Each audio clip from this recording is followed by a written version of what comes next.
નમસ્કાર વિદ્યાર્થી મિત્રો, સ્વાગત છે તમારું આપણી યુટ્યુબ ચેનલમાં અમે ગુજરાતી પર. આજે આપણે જોવાના છે ધોરણ 11 પાઠ 2 ગુજરાતી વિષયનો, જેનો આપણે આજે સંપૂર્ણ સોલ્યુશન મેળવવાના છે. તો જોડાયેલે રહેજો આપણી ચેનલ સાથે અને જોતો રહેજો આ બધા વિડીયો, અને બધા વિષયનું સ્વાધ્યાયનું સોલ્યુશન આપણી ચેનલ પર મુકાઈ જશે. તો વિડીયોને જોવાનું ભૂલતા નહીં. તો ચાલો શરૂ કરીએ આજનું આ વિડીયો. પ્રશ્ન નંબર 1 છે મિત્રો કે નીચેના પ્રશ્નોના ઉત્તર એક વાક્યમાં લખો. એનો પહેલો પ્રશ્ન છે મિત્રો કે અલી ડોસાને એ જગ્યાએ બેસવાનો કેટલો અભ્યાસ હતો? કે અલી ડોસાને એ જગ્યાએ બેસવાનો કેટલો અભ્યાસ હતો? તો એનો જવાબ છે કે અલી ડોસાને એ જગ્યાએ બેસવાનો 5 વર્ષનો અભ્યાસ હતો. એના પછી જોઈએ મિત્રો બીજો પ્રશ્ન, અલી ડોસા પર આવેલા પત્રો પોસ્ટ માસ્ટરે શા માટે ઘા કરી દીધો?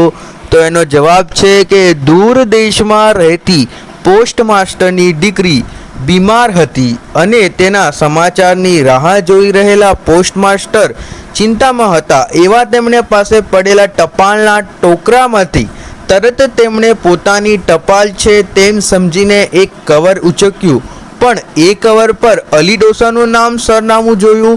તેથી પોસ્ટ માસ્ટરને અલી ડોસા પર આવેલા પત્રોનો ઘા કરી દીધો. પછી ત્રીજો પ્રશ્ન છે મિત્રો કે અલી ડોસો રોજ શા માટે પોસ્ટ ઓફિસે આવતો? એનો ઉત્તર છે કે દૂર રહેતી તેની દીકરી મરિયમનો કાગળ એક દિવસ આવશે, એ આશયથી અલી ડોસો રોજ પોસ્ટ ઓફિસ આવતો. ચોથો પ્રશ્ન જોઈએ મિત્રો કે લેખક માટે અર્ધ જગત ક્યારે શાંત બની શકે? એનો જવાબ છે લેખકના મતે મનુષ્ય પોતાની દ્રષ્ટિથી જોવાને બદલે બીજાની દ્રષ્ટિથી જુએ તો અર્ધ જગત શાંત બની શકે.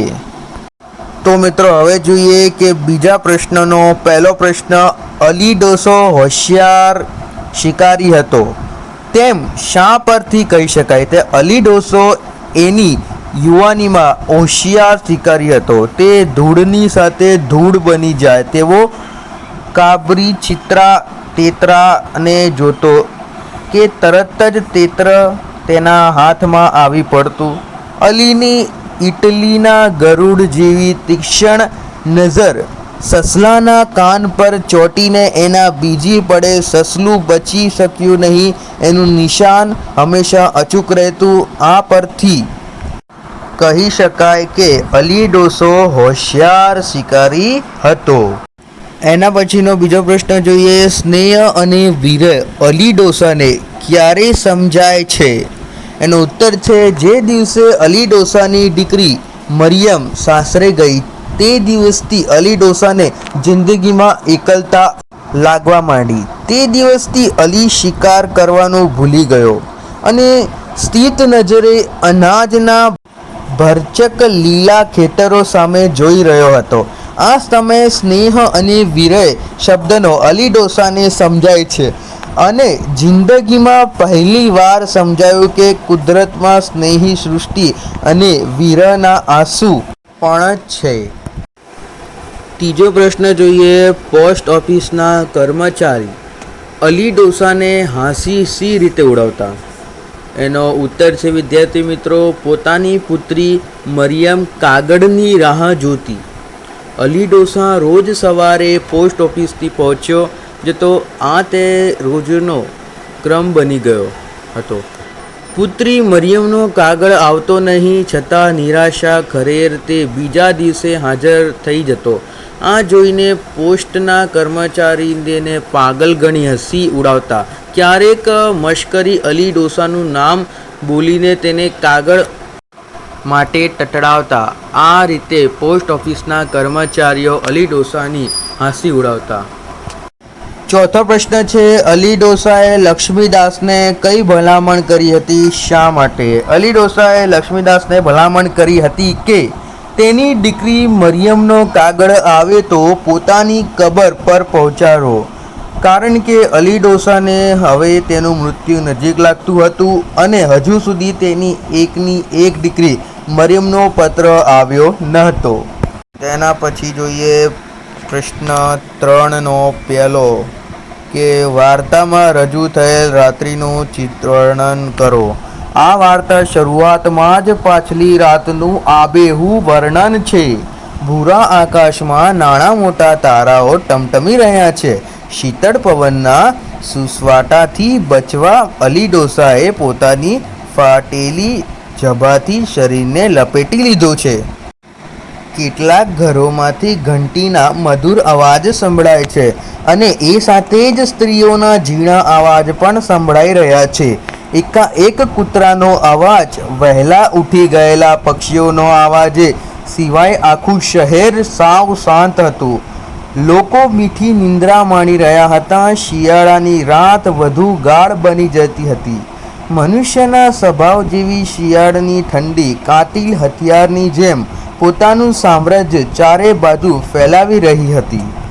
રાત્રિ વધારે શીમણી બની રહી હતી. પવન સોસરવો નીકળી જતો હતો. શુક્રના તારાનું મીઠું તેજ બરફ પડે તેમ પૃથ્વી પર ઠંડીના કંટાક જેવું પડતું હતું. બીજું, પોસ્ટ ઓફિસ અલી ડોસા માટે ધર્મક્ષેત્ર તીર્થસ્થાન બન્યું. આ વિધાન સમજાવો. તો એનો આન્સર છે અલી ડોસાને વૃદ્ધાવસ્થામાં પોતાની દીકરી મરિયમની યાદ સતાવતી હતી. તે પોતાની દીકરીના વિરહમાં ઝૂરી રહ્યો હતો. તે દીકરીના પત્રની રાહમાં દિવસો વિતાવતો હતો. તે જાણતો હતો કે પત્ર આવશે તો પોસ્ટ ઓફિસમાં જ આવશે. તેથી તે રોજ સવારે પોસ્ટ ઓફિસમાં પહોંચી જતો હતો અને દીકરીના પત્રની આશા રાખી બેસી રહ્યો હતો.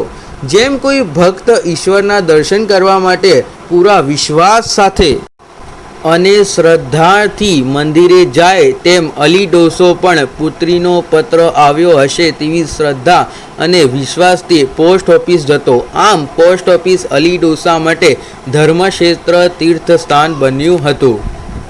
પ્રશ્ન નંબર 3 જોઈએ. અલી ડોસાનું પાત્રાલેખન કરો. તો અલી ડોસો એ યુવાનીમાં કુશળ શિકારી હતો. તેનું નિશાન અચૂક હતું. એક પણ પક્ષી તેની બાજ નજરમાંથી છટકી શકતું નહીં. પરંતુ વૃદ્ધ થતાં જ તેમાંથી ગજબનું પરિવર્તન આવી ગયું. તે શિકારી મટી એક સંદેશશીલ અને પ્રેમાળ માનવ બની ગયો હતો. વૃદ્ધાવસ્થામાં તેને દૂર સાસરે રહેતી તેની એકમાત્ર દીકરીની યાદ આવતી હતી. તે પુત્રીના વિરહમાં તડપતો હતો. દીકરીના પત્રની રાહ જોતા અલી ડોસા માટે પોસ્ટ ઓફિસ જાણે તીર્થસ્થાન બની ગયું હતું. તે શ્રદ્ધા અને વિશ્વાસથી પોસ્ટ ઓફિસ પહોંચતો અને દીકરીનો પત્ર ન આવવાથી નિરાશ થઈને ખાલી હાથ સાંજે પાછો વળતો. આથી તે પોસ્ટ ઓફિસના કર્મચારીઓ માટે હાંસીને પાત્ર બની ગયો હતો. પોતે હવે લાંબુ નહીં જીવે એમ લાગતા અલી ડોસાએ પોતાની ઢાબડીમાંથી 5 ગીની કાઢી અને લક્ષ્મીદાસ નામનો કર્મચારીને વિનંતી કરી કે આ ગીની મને કામની નથી અને અલ્લાહની સાક્ષીએ તમને આપું છું. ચોથો પ્રશ્ન, પોસ્ટ ઓફિસ વાર્તાનો અંત તમારા શબ્દમાં લખો. તો આપણે લખીશું, વૃદ્ધાવસ્થામાં અલી ડોસો પોતાની એકમાત્ર પુત્રી મરિયમના વિરહમાં તડપતો રહ્યો છે. તેમાં એક પત્રની રાહમાં ઝૂરી રહ્યો છે. દીકરીનો પત્ર આવશે એ આશાથી તે રોજ પોસ્ટ ઓફિસના ચક્કર કાપી રહ્યો હતો. દીકરી પત્ર આવશે એની આશા ઠગારી નીવડી. ડોસો નારાજ થઈ જાય છે. અલી ડોસાને લાગે છે કે હવે એ લાંબુ નહીં જીવે. તેથી તે લક્ષ્મીદાસ નામના પોસ્ટ ઓફિસના એક કર્મચારીને બોલાવે છે અને પછી પોતાના પાસે રાખેલ 5 ગીની અલ્લાહની સાક્ષીએ તેને આપે છે અને મરિયમનો પત્ર આવે તો તે કબર પર મુકાવવા વિનંતી કરે છે. આ વાતને 3 મહિના વીતી જાય છે અને એક દિવસ મરિયમનો પત્ર આવે છે. એ અરસામાં પોસ્ટમાસ્ટર પોતાની દીકરીના સમાચાર ન મળતા ચિંતિત હતા. તેમાંથી દશા પણ અલી ડોસા જેવી હતી. એવામાં કર્મચારીએ અલી ડોસાના મરી જવાના સમાચાર આપ્યા. તેને હવે અલી ડોસાની વેદના સમજાય છે અને અત્યાર સુધી અલી ડોસાએ સમજી શક્યા નહીં તે વાતનું તેમને દુઃખ થાય છે. ત્યારબાદ બંને જણા ડોસાની કબર પર જઈને અલી ડોસાની કબર પર જઈને મરિયમનો પત્ર મૂકી આવે છે. આમ એક પ્રેમાળ પિતાનો પોતાની દીકરી માટે ઝુરાપો અંત સુધી અનુભવી શકાય છે. તો મિત્રો, આપણા ચેનલ પર તમે આ આખો વિડીયો જોયો તે માટે ધન્યવાદ. વિડીયોને લાઈક કરો અને ચેનલને સબસ્ક્રાઈબ કરો.